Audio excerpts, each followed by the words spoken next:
नमस्कार, आप देख रहे हैं टाइम्स न्यूज और मैं हूं आपके साथ छवि। मध्य प्रदेश विधानसभा चुनाव नजदीक आते ही सभी राजनीतिक दलों के नेता सक्रिय हो गए हैं।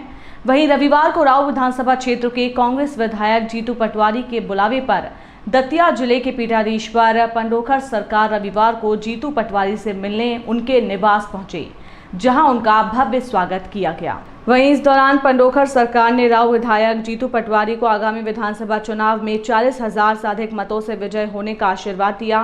दरअसल विधानसभा चुनाव नजदीक आते ही सभी राजनीतिक पार्टियों के नेताओं द्वारा अपने क्षेत्रों में धार्मिक आयोजन बड़े स्तर पर किए जा रहे हैं और इसी कड़ी में रविवार को राव क्षेत्र के पंडोखर सरकार को कांग्रेस विधायक जीतू पटवारी द्वारा बुलाया गया था, जहां बड़ी संख्या में क्षेत्र की जनता को पंडोखर सरकार ने आध्यात्मिक प्रवचन भी सुनाए। बात यह है कि डी.के. शिव कुमार जी से मैं 3-4 घंटे उनके साथ रहा। मेरी पुरानी, जब मैं कर्नाटक में काम करने गया था उससे पहले भी जब विधायक भाग गए थे तब भी और कई समय पे मेरी अच्छी उनकी मित्रता है। उन्होंने जीत के मंत्र सिर्फ एक दिया कि वोटर लिस्ट, नामावली और कांग्रेस के घरों का चिन्हांकन उनको देखना, समझना और उनका वोट डलवाना। ये रणनीति का एक बड़ा मौखिक और सरल तरीका उन्होंने बातचीत में हमारी चर्चा में हमें बताया। मैं मानता हूँ कि जब वो कृतज्ञता करने आए, भगवान का आशीर्वाद लेने आए, जब भी वो पहले भी आए थे तो भोलेनाथ ने उनको आशीर्वाद दिया, उसकी पूर्णता के लिए आए वो। और जो कि भस्म आरती का अवसर मुझे भी उनके साथ मिला। उन्होंने सिर्फ एक ही बात कही कि भारतीय जनता पार्टी फर्जीवाड़े से जीती है, गुमराह करके जीतती है, नफरत फैला के जीतती है। अगर आपने फर्जीवाड़े को रोका, इनके गुमराह करने को रोका या लोगों को भ्रमित करने को रोका तो चुनाव आप 150-160 सीट मध्य प्रदेश में आ सकती है। ये भावना डी.के. शिव कुमार जी की मानता हूँ। मैंने सुनी पूरी बात। उन्होंने जो कहा, उनका चरणों में सर रखकर भगवान की कृपा बने मेरे पे। मैंने कोशिश हमेशा एक अच्छे जनप्रतिनिधि की, सच्चे जनप्रतिनिधि की, विनम्र जनप्रतिनिधि की, किसी भी परिस्थिति में आपानक होने वाले जनप्रतिनिधि का बनने की कोशिश की, एक अच्छा सेवक, अच्छा नौकर बनने की कोशिश की।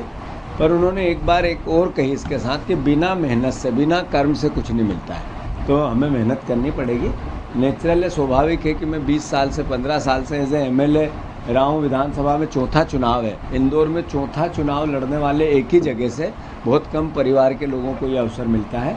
मुझे ये अवसर मिला है, तो पार्टी अगर अवसर देगी तो मैं मानता हूँ कि जो कृपा बने, मेरे पास शब्द नहीं है।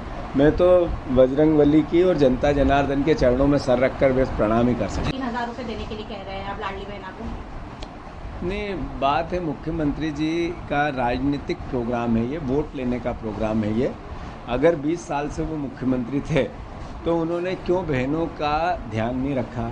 क्यों बहनों को 1,000 रुपये की जगह 500 रुपये नहीं दिए? जब तो पेंशन भी वो 300 रुपये देते रहे बुजुर्गों को।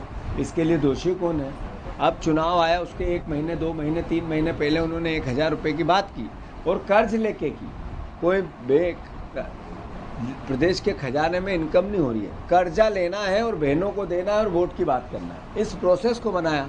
अगर उनकी नियति, उनकी ईमानदारी होती, नियत ठीक होती तो जो 1100-1150 का गैस सिलेंडर 150 में दे देते हैं तो बहनों को लाभ मिलता। मैं मानता हूँ कि जितना पैसा कल उन्होंने रिलीज़ किया बहनों के खातों में, उतना लगभग उससे आधा पैसा तो उन्होंने आयोजनों में खर्च कर दिया है, विज्ञापनों में खर्च कर दिया है, पंडालों में खर्च कर दिया है, भाषण में खर्च कर दिया है। तो ये मुख्यमंत्री अपनी पब्लिसिटी के साथ बहनों के साथ छलावा करने का एक प्रयास है। एक दरबार भी लगा है, क्या कहना चाहेंगे आज किस तरह? आज मेरे लिए बड़े सौभाग्य का बात है।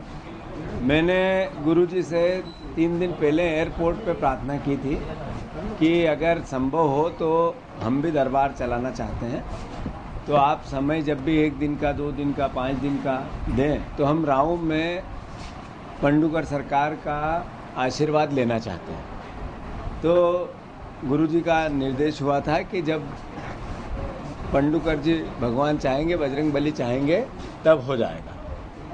तो मैं मानता हूँ ऐसे में कि भगवान की असीम कृपा, बजरंगबली की असीम, पंडोखर जी की असीम कृपा हमारे अपने राव परिवार पे, बिजलपुर परिवार पे, सभी स्नेहजनियों पे आशीर्वाद रहा।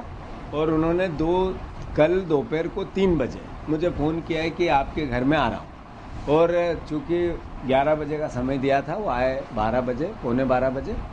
तो मेरे लिए सौभाग्य का विषय हुआ कि मेरे परिवार में उनका आना हुआ, उनका स्वागत सत्कार और आशीर्वाद हमें मिला।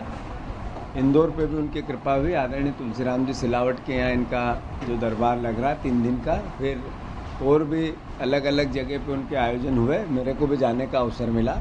मैं मानता हूँ कि ऐसे में इंदौर पे अच्छी कृपा हो, सद्भावना बने, ईश्वर में आराधना बने, परिवार में प्यार मोहब्बत और स्नेह की बात हुई। सबसे बड़ी बात, बोहरा समाज के लोगों ने उनका स्वागत किया, सिख समुदाय के लोगों ने उनका स्वागत किया, मुस्लिम समुदाय के लोगों ने उनका स्वागत और सत्कार किया। ये भारतवर्ष की जो मूल भावना है, भारतवर्ष का जो प्राचीन इतिहास है, प्रेम का, प्यार का, मोहब्बत का, स्नेह का, उसका भी आज एक तरह से यहाँ एक अच्छी मिसाल देखने को मिली।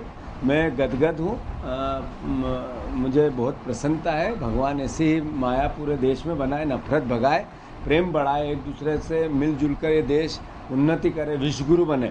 और मैं मानता हूँ कि विश्वगुरु जब भी बनेगा जब हम सब मिल के रहेंगे, प्यार से रहेंगे, प्रेम से रहेंगे। कि इंदौर शहर हमारा एक ऐसी माँ अहिल्या की नगरी है जिसमें सबसे स्वच्छ शहर का तमंगा हमें मिला।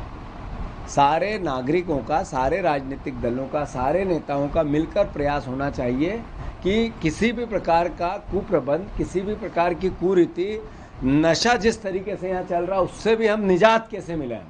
हमारे बच्चे जो पूरे देश से यहाँ पढ़ने आते हैं, पूरे मध्य प्रदेश से यहाँ पढ़ने आते हैं, वो बच्चे नाइट कल्चर में, नशे में और जिस प्रकार के अंधाधुंध एक तरह से शराब की दुकानों की बिक्री में संलग्न देखे जाते हैं, ये हमारे लिए चिंता का विषय है।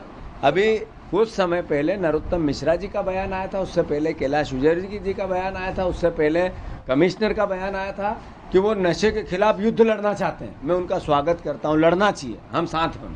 टाइम न्यूज़ देखिए अब आपके मोबाइल और स्मार्ट टीवी पर।